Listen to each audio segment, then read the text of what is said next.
my sin was heavy, but chains break at the weight of your glory. I needed shelter, I was an orphan, now you call me citizen. When I was broken, you were my healing. Now your love is here and I'm breathing. I have a future, my eyes are open, 'cause when you call my name, I ran out of that grave, out of the darkness, into your glorious day. You called my name, and I ran out of that grave,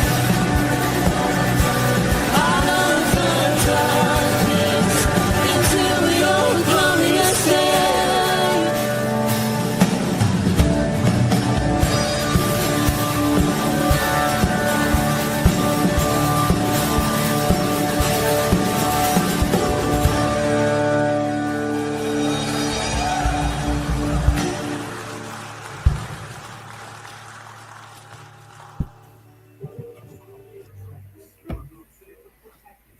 Good morning, Rooted Men.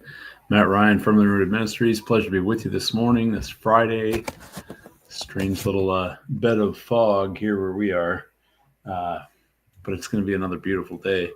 I always tend to start by talking about the weather, but it's pretty hard to believe the cool weather we've been having in August, or how hot June and July seem to be. So we'll take it while we get it.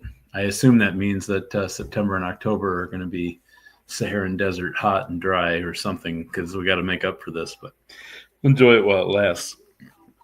So we're still working our way through Psalms here. We're in Psalm 91 today, and it's an interesting one in a couple ways. Oh boy, that's not going to work, is it? Here, let's try this one.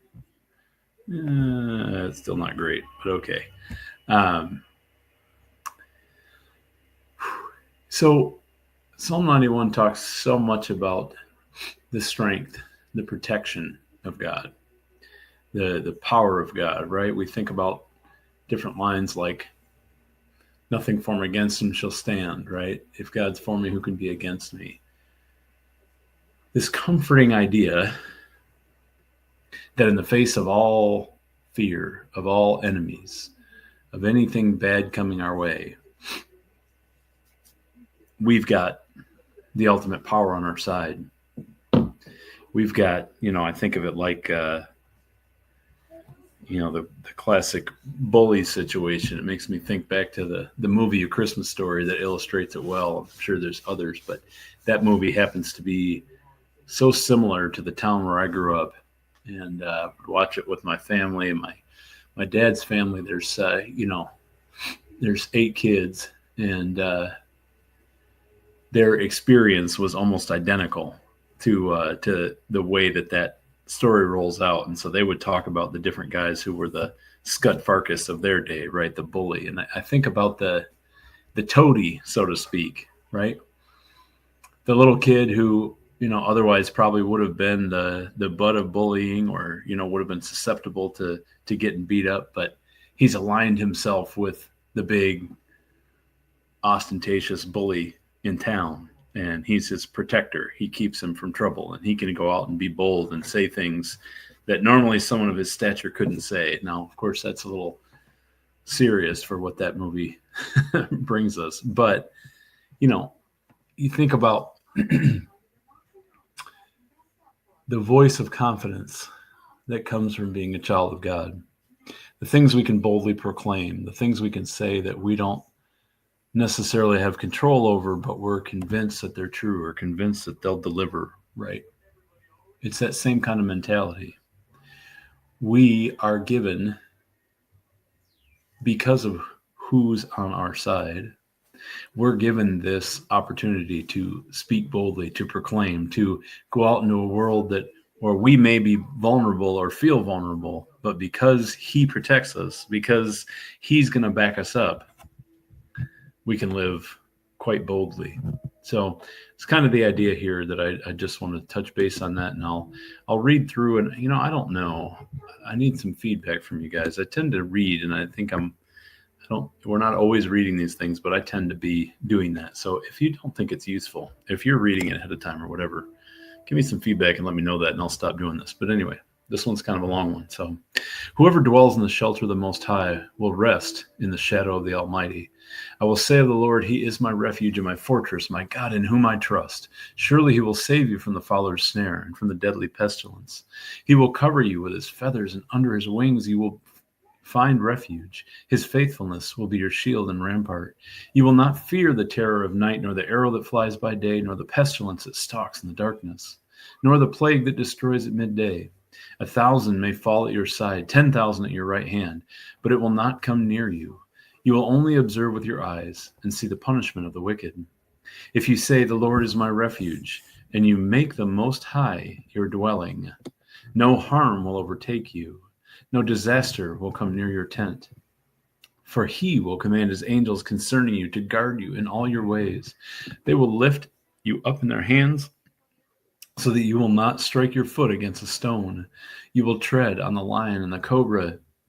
You will trample the great lion and the serpent. Because he loves me, says the Lord, I will rescue him. I will protect him, for he acknowledges my name. He will call on me, and I will answer him. I will be with him in trouble. I will deliver him and honor him. With long life, I will satisfy him and show him my salvation. Now, that reads with a ton of power, right? We think about our relationship with God being us first. Because I love him, he will protect me. Because I do this. Now, this reframes that whole idea. Like God is saying that. Because he loves me, I will rescue him. That God's actively recognizing us and intentionally casting his protection over us. Just stop and think about what that means, right? So we kind of back this out and talk about the examples that get used, right? It's always one of those things where, is the Bible written in a way that it still means something today, right? Well, we can take it and translate this into today's terms, right? He will save you from the fowler's snare and from the deadly pestilence, right? The fowler's snare being any hidden trap, someone who's out there trying to catch you in something, or the deadly pestilence. Okay, let's go back to COVID, right? Oh, all of a sudden, this is relevant today, right? He'll cover you with his feathers. This is the idea of like you ever see a bird taking care of their babies in the nest, right? You got 3 or 4 little birds that you're feeding, and they're totally helpless and dependent on you, to the fact that as mama bird, you have to go out and find worms and chew them up and spit them in their mouth. They're that dependent on you.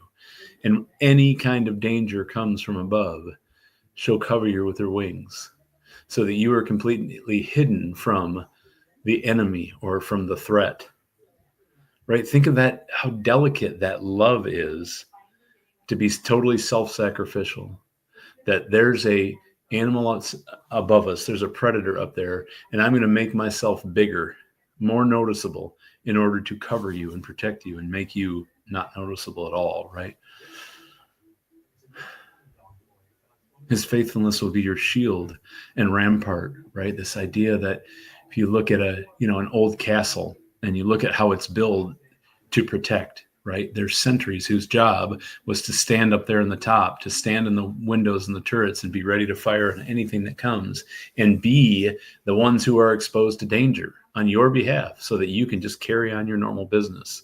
Any danger that comes, there's someone standing in the breach to protect you. Right? 1,000 may fall at your side. Right? You won't fear the terror of night, nor the arrow that flies by day. These are all things that are still alive, still relatable, right? So the question is, are you living like that's true? Are you living like the God of all power, the creator of the very universe, the safest place to be, goes before you and makes safe every situation? Are you living in fear? that fear that comes from believing it's up to us. That not only are we in control, but we're responsible for the outcome. That we're responsible to make sure we plug in and do everything the right way so that we can have the things we need. Brothers, this is telling us that, boy, if we just trust in him, if we dedicate things to him, think of how big he is.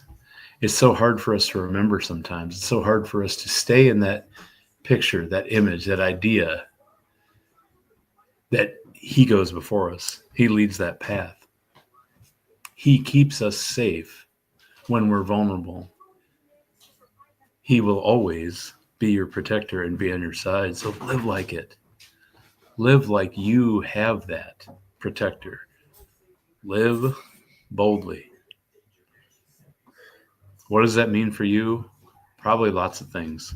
We've all got anxiety and fear about the world. We've got, anxiety about us not being enough and it all not being enough. And where are we going? What is it leading to? What are we trying to accomplish? Who are we trying to take care of? It's not up to us. It's not up to you to make it all work out. It's not up to you to keep everybody protected. Turn it over to God. Live a faithful life boldly because he's with you. And I know you know that there's nothing he can't accomplish because you've seen him work miracles. You've seen him turn situations around. You've seen things work out in ways that they shouldn't have. And if we make God our refuge, as it says, living with him, trusting him, he will do the same for you. So gentlemen, there's your challenge for today.